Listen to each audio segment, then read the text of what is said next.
Nakakatakot na encounter sa isang psychiatric hospital. Ako nga pala si Jobs, isang intern sa isang sikat na psychiatric hospital sa NCR. Isa ito sa mga OJT rotation namin para masanay sa field na papasukin namin pag-graduate. Sa unang linggo, maayos naman ang lahat. Orientasyon, pasyente observation, at routine tasks. Pero sa ikatlong linggo, naranasan namin ang hindi inaasahan. Task ko noong araw na yon na mag-interview sa isang pasyente, si Ate Chai. Pinalaan kami ng head ng hospital. Mabilis magbago ng personalidad si Ate Chai at may mga salita na hindi dapat banggitin.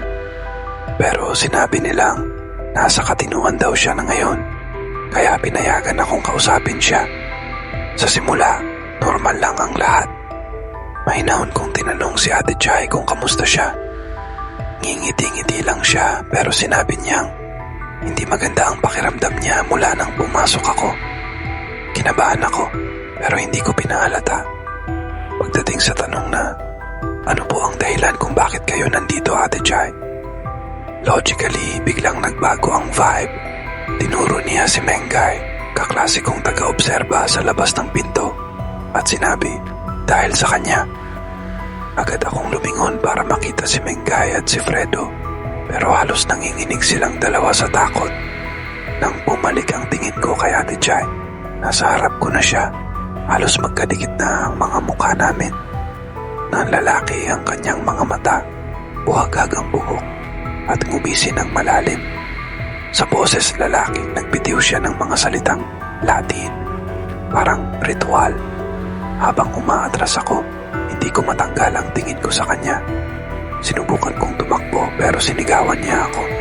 Lumayas ka dito, mahina kang nilalang. Nang makalabas ako ng pinto, dumating ang mga staff para pumagit na. Silipin nila si Ate Chai. Nakangiti ito at kumakaway para bang walang nangyari. Pero bago ako tuluyang napatid ng takot, gumisi siya ulit sa akin at kumindat.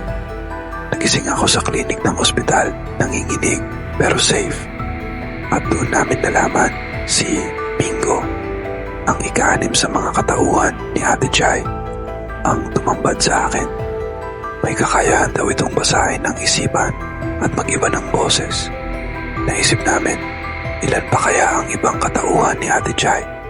Hanggang ngayon, dala-dala ko ang takot sa karanasang iyon. Kung nagustuhan niyo ang kwento ko, abangan niyo ang karugtong. Maraming salamat.